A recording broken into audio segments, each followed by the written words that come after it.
So I've been asked to talk about new approaches to Marfan syndrome. My name's Alex Pitcher. I'm a clinical lecturer in cardiovascular medicine at the Department of Cardiovascular Medicine at Oxford University. And I also work as a cardiologist, and I'm particularly interested in inherited diseases of the aorta.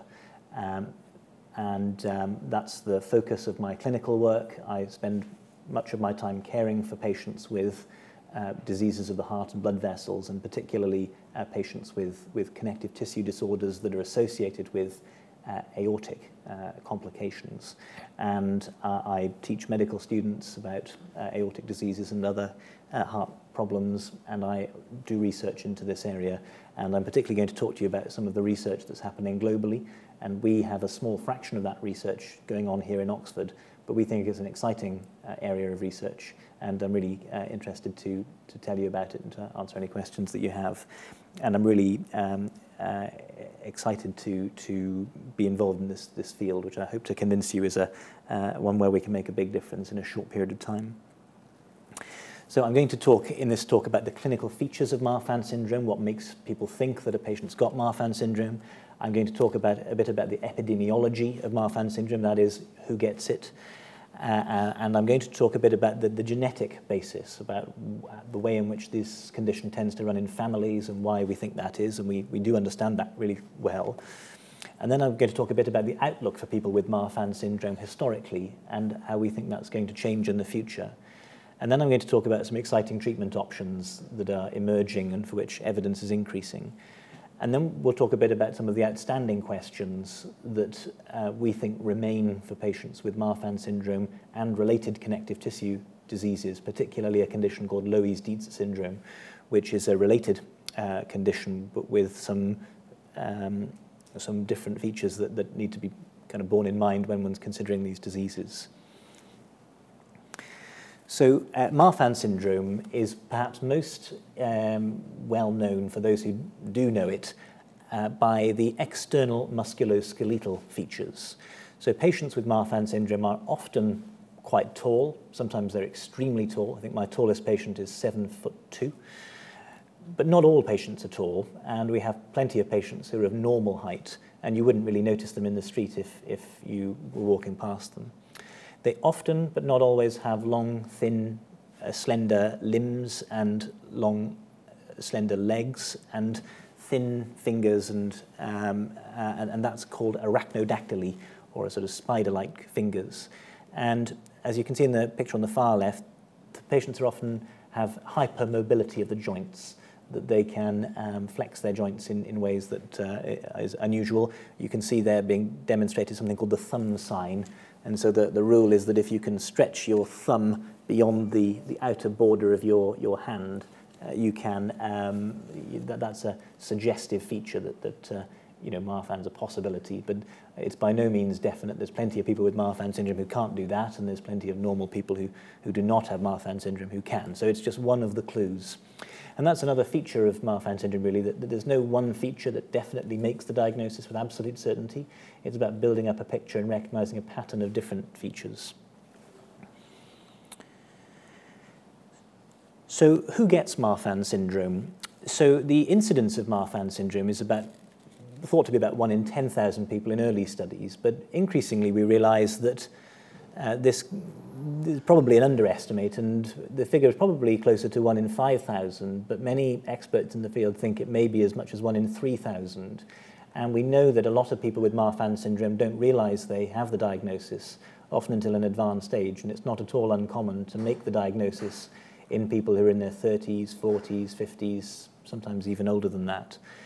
And so it's difficult to get a really precise estimate of how common the condition is. But so I would say it's in the category of conditions that are not common, but it's not rare either.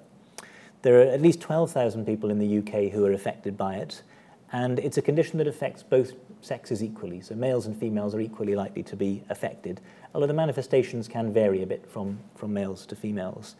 And it's a really global problem, and some back-of-the-envelope calculations last night led me to think that there's probably about 1 million people worldwide who are affected.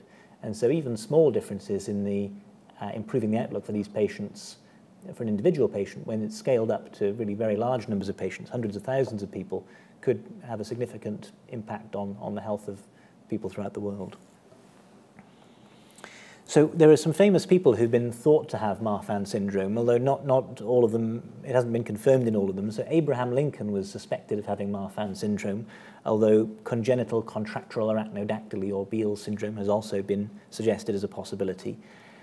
Sergei Rachmaninoff was a composer and pianist, of course, who was thought to have had Marfan syndrome, and it was thought that his very large hands and very long finger span might have allowed him to play some of the music in the way that he did, sort of unfair advantage.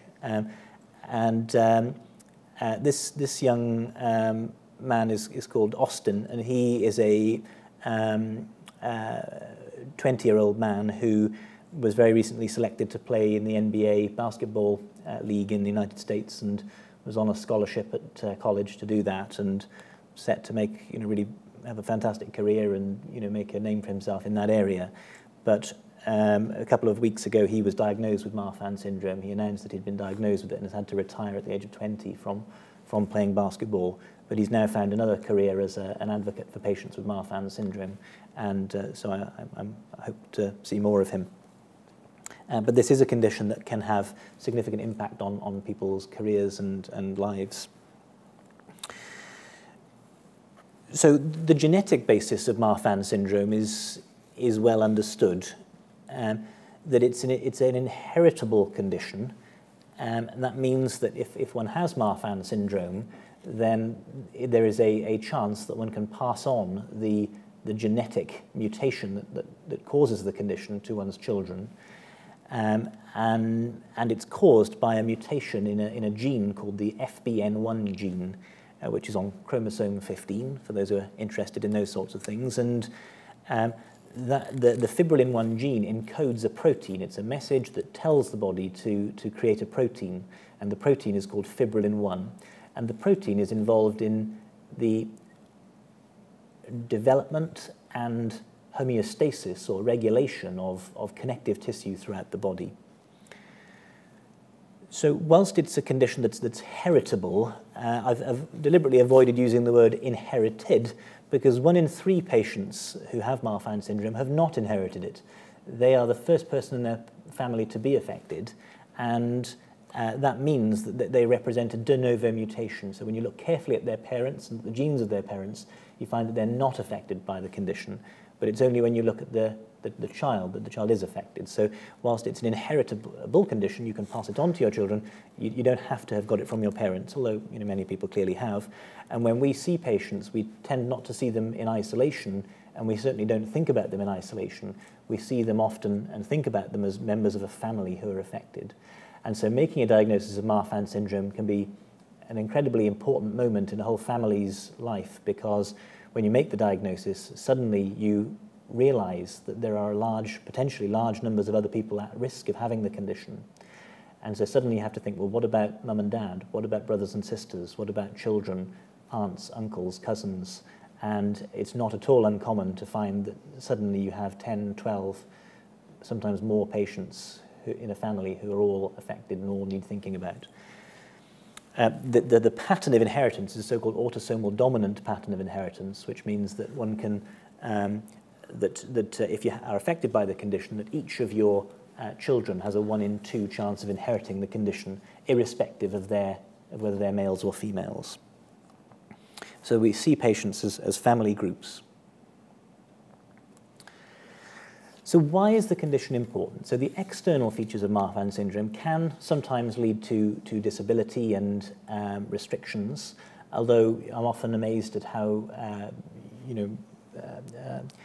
much patients with Marfan syndrome can do and how little they allow their impairments to impact upon their lives. But there are other manifestations of Marfan syndrome that can be really serious, and the most important of these is that there are serious risks of cardiovascular disease. So these patients have aortic aneurysm, so enlargement of the blood vessels coming out of the heart, and aortic dissection. And a dissection is a tearing of the blood vessels. And there are lots of other risks as well. It's a simplification to just talk in terms of aortic aneurysm and aortic dissection. There are complications relating to the heart, complications relating to other blood vessels, and the eye is often affected in patients with Marfan syndrome. Many of these patients have the lenses of their eyes are dislocated. That means that they're not in the right position. And these patients often have myopia or short-sightedness, and they're at risk for serious complications of the eye, like retinal detachment and glaucoma. But I focus on the aortic disease of Marfan syndrome, and I'll show you why I think that's the thing that we really need to focus on with this disease. So the aorta, many people, perhaps most people, go their entire lives, perhaps quite rightly, never giving their aorta a second thought. It's not it's not a very famous organ. People are much more familiar with more exotic organs, but it's pretty important. So the aorta has to carry blood from the heart to the rest of the body, and it has to withstand 3 billion heartbeats in everyone who lives to advanced age, at least, sometimes many more. And so it's an incredible structure, the way that it manages to withstand those kinds of forces so repetitively. It's an engineering masterpiece. It's incredible. And it's really the first part of the aorta that is most vulnerable in patients with Marfan syndrome. So there's a very small pointer here, but you can see this is where the heart is, just here. This is the aortic valve, the very first part of the aorta. And this first part of the aorta is the part that's vulnerable, or most vulnerable, in Marfan syndrome. It's called the aortic root. There are other areas that are vulnerable. There's an area just here, just after there's the arch of the aorta. There's a little area just there that's vulnerable. And increasingly, we have evidence that there may also be a modest vulnerability here in the abdomen. But it's one of the interesting things about Marfan syndrome as to why the entire aorta is not affected. And people are starting to figure that out a bit. So this is an aortic aneurysm. So this is a CT scan of a patient. And if you're not familiar looking at CT scans, you have to imagine that the patient is lying, as though you're standing at the end of the bed at the patient's feet, and they're lying down. This is the left side of the patient. This is the right side. This is the front of the chest, and this is their back. And this here is the lower part of the aorta. And that's a fairly normal size. That's the size that the whole aorta is supposed to be. And this here is the ascending, or the first part of the aorta. And in this particular case, it's 12 centimeters long, and it ought to be closer to sort of 3 centimeters. It should be that size, and it's this size. So that's a huge, gigantic aneurysm of the aorta. And often patients will develop these aneurysms with no idea at all that they have them. Even an aneurysm this size could quite easily be completely without symptoms. But what does cause symptoms and what is very dangerous is this problem called an aortic dissection. Dissection, when a surgeon cuts through a part of a body, that's called dissection because he cuts through the planes of the tissue. And in an aortic dissection, it's the blood. The blood is cutting through the tissues at high pressure. And so what happens is that a tear develops in the aorta, just here. That tear then gets forced open by blood pouring into the wall of the aorta rather than through the main tube. That results in these large dissecting aneurysms, or aneurysm with dissection within them, perhaps a better term. And then you have this is a post-mortem specimen of an aorta, and you can see that the inner layer of the aorta has been stripped off the outer layer, and blood clot has developed in the middle. So if you just bear that picture in mind for just a moment, that shape, you'll see a CT scan on the next slide that shows exactly that in a real live human being who survived this dissection. You can see this black line here, and that just there, that is exactly what we were seeing on that pathological specimen, this central part of the aorta being ripped off. And William Osler, who was a professor, Regius Professor of Medicine here, said quite rightly that there is no disease more conducive to clinical humility than aneurysm of the aorta. I certainly feel that way, that there is no more frightening condition to realize that you're confronting than someone who has an aneurysm, and particularly a dissection of the aorta. Now, in patients with Marfan syndrome, we have good treatments. We can give lifestyle advice. We can give medications, including beta blockers, and we can perform surgery on the first part of the aorta to prevent, in advance, to prevent tearing of the aorta if we think that the patient's at high risk of that happening. So the lifestyle advice we give is mainly directed toward encouraging patients to have healthy lifestyles, not to smoke and to look after themselves. But in particular, we suggest that they impose lifestyle restrictions on themselves in relation to exercise. So we try to discourage people from doing certain kinds of physical exercise. So contact sports are generally considered to be dangerous. Really competitive sports where you have to really push yourself to win pose some risks. And weightlifting and really vigorous activity of that sort is unwise. Some of you may remember Flo Hyman, who was an international volleyball champion, and she was a spectacular player. She was 6'5", and she was part of very successful volleyball teams. And she was playing in a volleyball tournament and died on the volleyball court of an aortic dissection.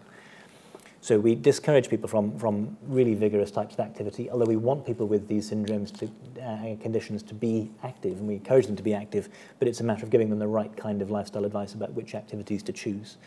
Beta blockers are medications which lower blood pressure a little and also tend to reduce the rate of rise of pressure in the aorta. And so we often use beta blockers in patients with Marfan syndrome, and we think that that slows the rate of aortic progression. And finally, as I mentioned, we sometimes perform operations on people with Marfan syndrome, or recommend that surgery is undertaken to replace the aortic root before it tears. And that operation can now be achieved relatively safely. And whilst it's a big operation, it's a relatively, it's an operation for which the risks are well defined and relatively low. But they're not zero risks, and they're not trivial risks, and it's not a trivial procedure. So we asked ourselves, what is the actual risk of aortic dissection in patients with Marfan syndrome? But what I wanted to know is, when a patient with Marfan syndrome comes to an emergency department with, say, pains in the chest, how much more concerned must a doctor be that they've had an aortic dissection compared to a patient without one of these conditions? And so we looked at a very large cohort of patients with Marfan syndrome, over 4,000 patients, and a very large reference cohort of people without Marfan syndrome in the UK. And we found that on the basis of our estimates in the whole population, you would expect that in the whole of the UK, you'd expect there to be about one case of aortic dissection due to Marfan syndrome if people with Marfan syndrome didn't have an increased risk. And so we thought, well, how many did we actually see?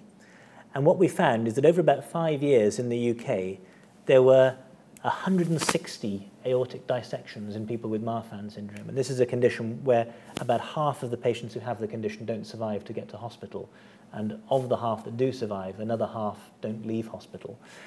So every 5 to 6 years, there are about 150 to 160 people having these really serious dissections.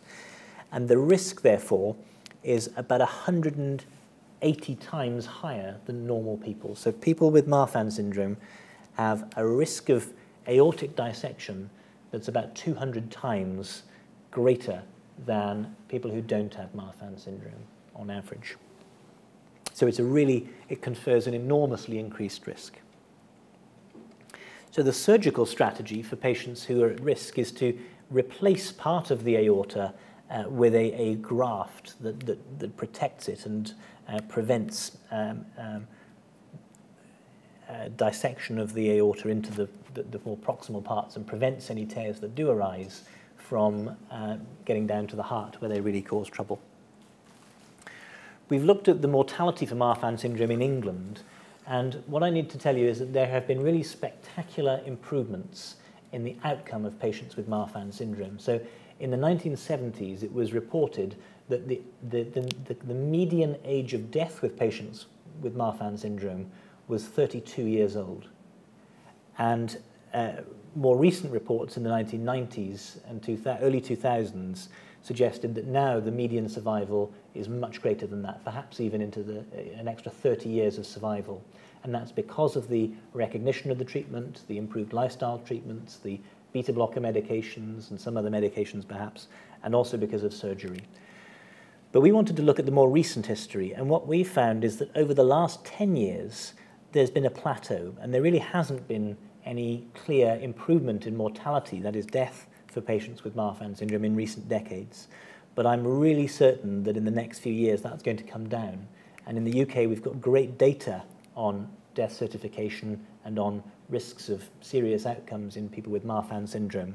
And I think that we're going to be able to use data of this type to track the improvements that I expect, to see if I'm right.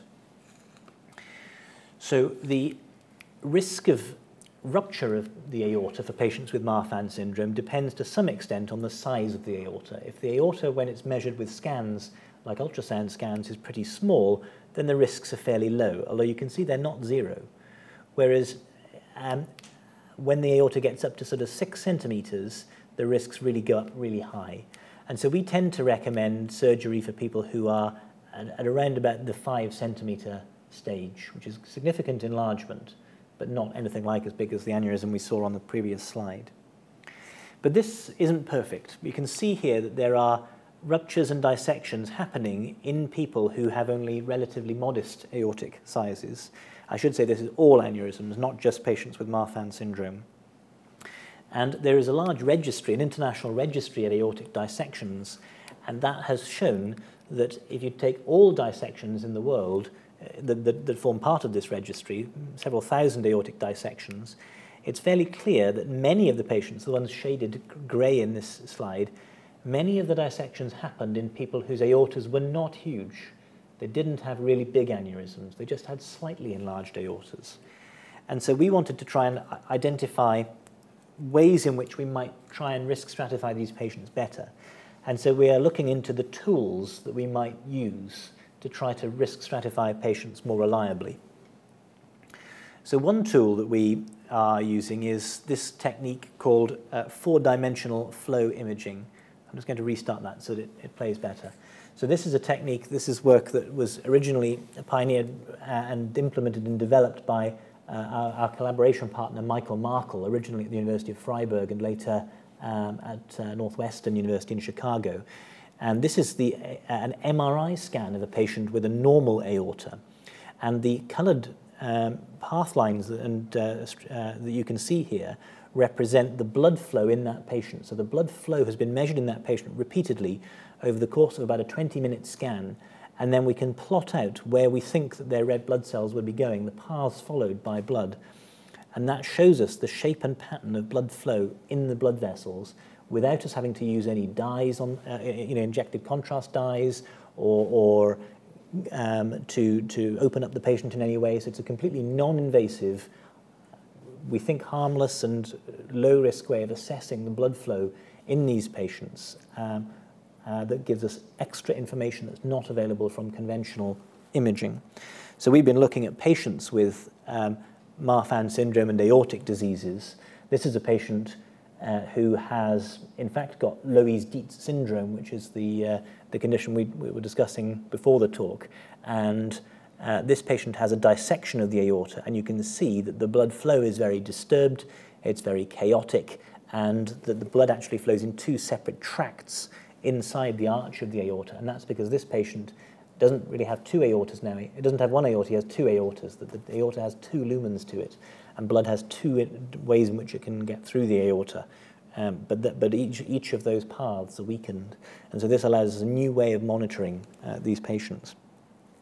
And we've found that patients with Marfan syndrome tend to have particularly disturbed blood flow patterns in the exact same parts of the aorta that we know are prone to enlargement and to rupture.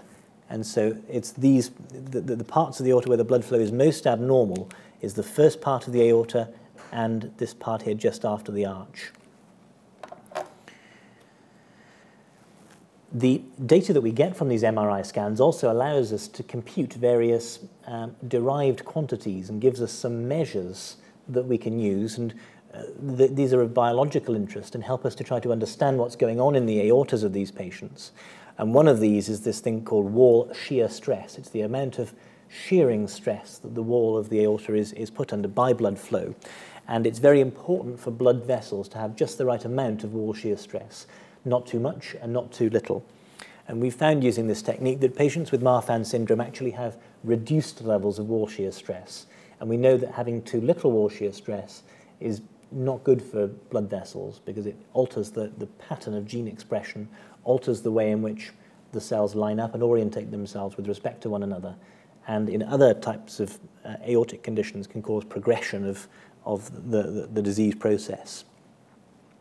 We can use the blood flow patterns to allow us to look at pressure inside the aorta, and we can map out the pressure changes or the components of pressure within the aorta, and we can see that the parts of the aorta that are being pressurized to the greatest degree, indicated by the red color, are the parts of the aorta that tend to tear. Now, there's some really exciting work that's happening in the States that I really want to try and convey to you in a way that I hope you'll be kind of as excited as I am about. And it's really been the work of one team that is led by a doctor called Dr. Loeys-Dietz. And Dr. Dietz has been involved in the care of patients with Marfan syndrome for really many years, and is among the world's leading authorities on the condition. And he and his team have really transformed our understanding of the molecular basis of Marfan syndrome. So I hope you'll indulge me for a minute while I try and explain this to you as clearly as I can. So mice can be genetically engineered to recapitulate the clinical appearances of patients with genetic diseases. And Dr. Dietz and others have developed genetically engineered mouse models. So they've taken mice and created a situation in which they can express mutations that are very similar to the kinds of mutations that patients with Marfan syndrome have. So we think of them as really mice with Marfan syndrome. And they do really have lots of the features of patients with Marfan syndrome. They have enlarged blood vessels. And this is a slide that shows what a healthy mouse's aorta looks like. And the advantage of using mice is that you can, in a sensitive and humane way, you can give these mice treatments to see if you can improve the aortic condition and the blood vessels in these mice, and then you can sacrifice the mouse and determine whether there is evidence of disruption of the tissues, and to see whether the treatments that you're proposing to give to patients is actually safe to give to patients and whether it's likely to be effective.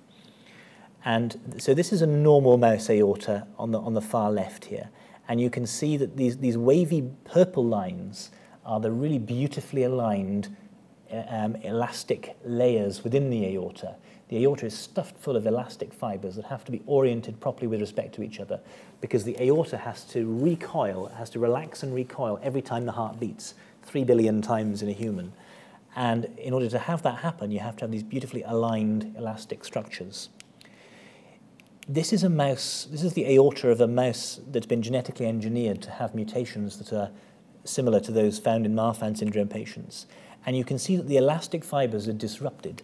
They're broken, the aorta is thickened, there's too much space between the elastic fibers, and there's an exuberant reaction to these deficiencies. Now, for many years, patients thought that and scientists and clinicians have thought that the gene for Marfan syndrome, the FBN1 gene, encodes a protein called fibrillin-1, which is a structural protein. It's a protein that gives strength to tissues. And in some ways it does. And some of the manifestations of Marfan syndrome do arise because of a failure of the structural integrity of the tissues. But Dr. Dietz and colleagues had realized that fibrillin does much more than that. And one of the rather amazing things that it does is that it binds and holds onto another molecule. And that molecule is called, it's not one that I'd expect you to have heard of, but it's called transforming growth factor beta, TGF Beta. And this molecule is a very well-known molecule. It is related to lots of other conditions that aren't related to Marfan syndrome. But it became very clear that fibrillin can bind TGF beta. And the hypothesis that arose was maybe the reason that people with Marfan syndrome have diseases of their blood vessels is not that there's a failure of the tensile strength of the aorta, its physical properties, but instead that because the fibrillin is deficient or absent, that these patients can no longer bind and control the levels of TGF beta. And that means that these patients might, he speculated, they might have high levels of TGF beta, and this TGF beta might be what's causing the problem. And that was a very exciting idea. And the reason it was exciting is that it's very difficult to treat structural molecules with medications, but it's much more likely that one can treat molecules like TGF beta with medications. They're so-called druggable targets. And so Dr. Dietz took mice with Marfan syndrome and gave them a medication that he thought would improve TGF beta levels and signaling. And this is what happened. He completely normalized, if you look at the bottom left slide, he completely normalized the structure of the aorta of these mice. These mice did not have the aortic manifestations of the mutations that had been put into them anymore. He rescued these mice from having Marfan syndrome. And it was immediately clear that if you could do the same thing to humans, you might have a way of controlling and really of curing the aortic disease of Marfan syndrome. And that was tremendously exciting. It was a real breakthrough moment. And I remember the day that that paper came out, and everyone who knows about this condition it was a jaw-dropping moment.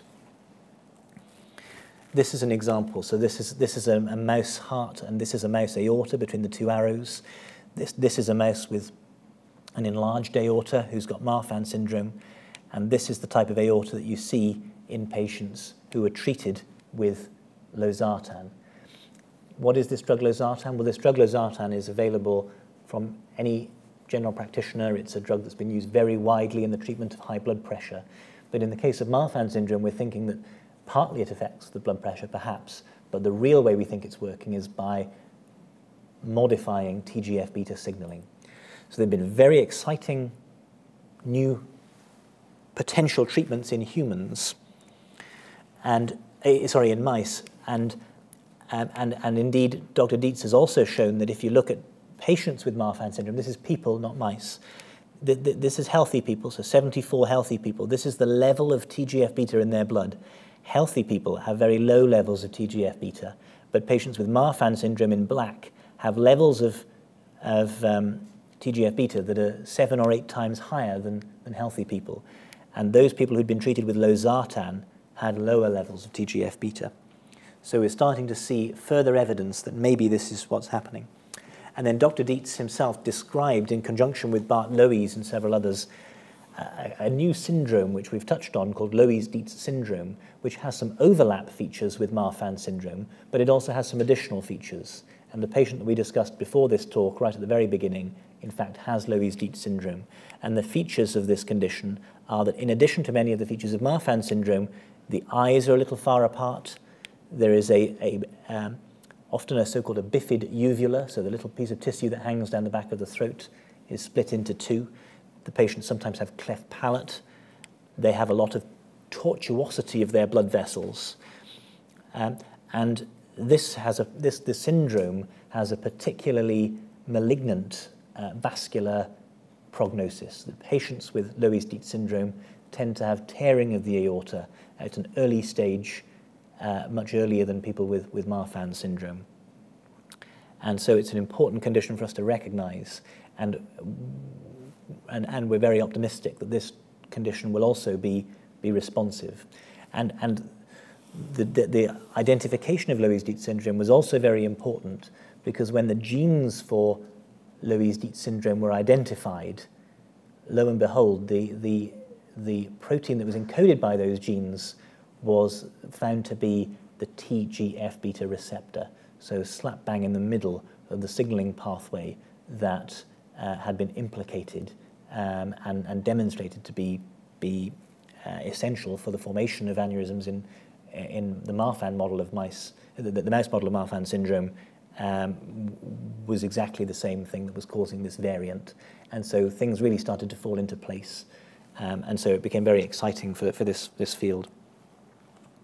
So this is a slide, slightly complicated slide showing TGF beta signaling, which we won't discuss in detail, but it just shows that if you have too much TGF beta, shown by this spiky fellow here, that there's more signaling into the genes that can do bad things to the body in various ways. So Dr. Dietz went further, and he took patients with Marfan syndrome, and this is a graph showing the aortic measurements of a patient with Marfan syndrome. So we've got time along the bottom, and along the vertical axis we have aortic root diameters. And we have a patient here who has been started on beta blockers, the standard treatment for Marfan syndrome, and we can see that their aorta starts off at pretty normal levels. I think my aorta is about 3.7 centimeters, like this person, and the beta blocker was started, but their aorta was continuing to enlarge. And at this point here, at the 0 point on the axis, this patient got started on an angiotensin receptor blocker like losartan, called irbesartan, and that was immediately associated with a complete plateauing of that patient's aortic dimensions. And he replicated that in a number of other patients, and in, I think, every case there was at least a slowing or a plateauing of the aortic root dilation.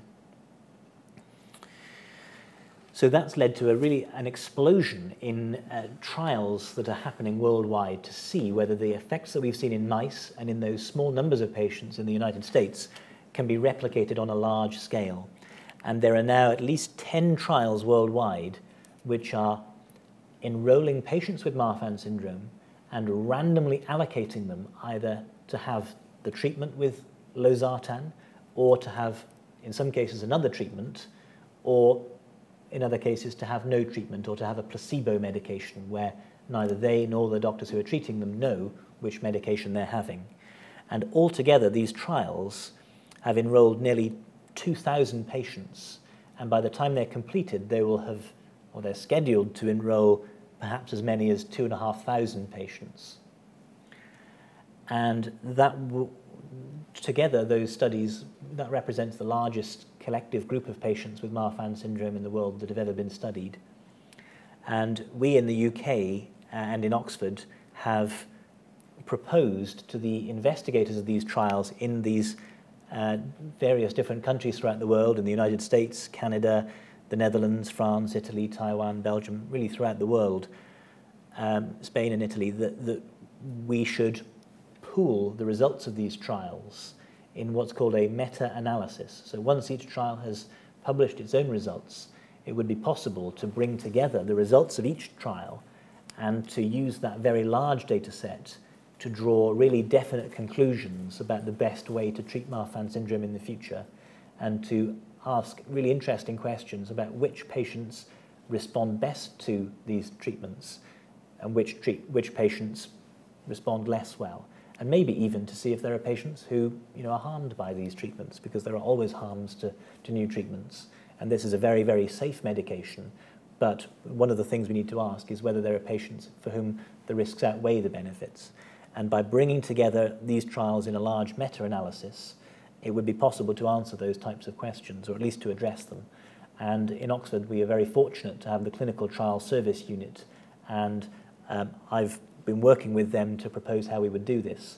And it's really had a very positive response from investigators worldwide. And the investigators have all agreed in principle to collaborate with this process and to share this data so that we can really try to address those questions. So we're very excited about that. And it's going to take a few years for that data to become available, but when it does, it's going to be very valuable. And this is the approach that's been adopted for a number of other very common treatments that have saved many, many lives throughout the world. So statins and aspirin, which are some of the most powerful and effective medications that have ever been created, have been analyzed in this way. And it was really data from trials and meta-analyses of this type that have allowed us to understand in great detail the magnitude of the benefits and risks of these treatments. Some of the trials have now started to report, and here's a trial from Taiwan showing that the rate of growth in the aorta of patients with Marfan syndrome seemed to be much better in patients who were treated with losartan compared to those who weren't. It's a quite a small sample size, but nevertheless quite an impressive effect. Here's another trial from the Netherlands, which showed the same direction of effect, perhaps not quite as large an effect size, but still a positive result. So we're really very excited about the optimistic prospects for disease treatment in Marfan syndrome, particularly these angiotensin receptor blockers that I've mentioned. And in Oxford, we are ourselves in the process of conducting a small, but we think important trial to look at the next generation of medications. So this is not just losartan.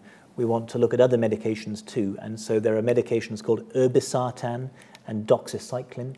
And these have both been, there are good reasons to think, both in humans and in mice respectively, that these medications might have potentially additive effects in the treatment of aortic disease. And so we're using the expertise that we have in MRI scanning in Oxford to take patients with Marfan syndrome who come to our Marfan syndrome clinic to, with their permission, perform MRI scans on them and then to randomly allocate them to one of these treatment groups before performing a final MRI scan, and that would allow us to compare the before and after MRI effects depending on which treatment the patient was taking. And neither we nor the patients know which medication they're taking to avoid various biases that can creep in if you don't do it in that way. So there's really a whole list of potential treatments and therapeutic strategies that one might employ in patients with Marfan syndrome and in inherited connective tissue diseases generally. And so we're very optimistic that one or more of these medications are going to provide a really powerful way of controlling this condition, and that can be combined with novel surgical approaches that help to control the condition too. And I'm grateful to Dr. Dietz for providing this slide for me. Another really positive aspect, and I'll finish after this next couple of slides, and very happy to take any questions. Another really positive aspect is that the patients themselves are extremely keen to be involved in research and are keen to remove obstacles to performing really good research. And want to help us to fund and undertake these types of studies. And there are really great organizations internationally that help to support these patients and help to support research into them. So the Marfan Foundation in particular is a really superb organization. It's a global organization now that is headed in the United States but has presence elsewhere. And they've been really great in helping and encouraging us in our research and providing us with some funding. And the Loeys-Dietz Foundation is another foundation which has just started in the last few years, but I think that they're going to do really great work as well, and they've got superb ideas for how one can start to set about improving the outlook for these patients who are often particularly severely affected by connective tissue disease. So I want to acknowledge the very, very large numbers of people who've helped us with this research. In fact, there are so many, they don't all fit on this slide. And there are people all throughout the world who've helped us with these types of projects and have been very open to collaboration. I want to particularly thank those who funded our research, particularly the Marfan Foundation in the United States, the British Heart Foundation, who funded me, the NIHR Biomedical Research Centre, who have organised this evening's talk and who've provided support, infrastructure, funding, and all kinds of other things that make it much easier to do the types of research that we want to do, and also the Academy of Medical Sciences, who's recently provided me with a grant to continue this work. So I'm really grateful to all of those individuals, and I'm very grateful to you for coming. It's been a great opportunity for me to tell you a bit about our research. I'm most grateful. And I'm very happy to take any questions, but thank you very much for listening to me.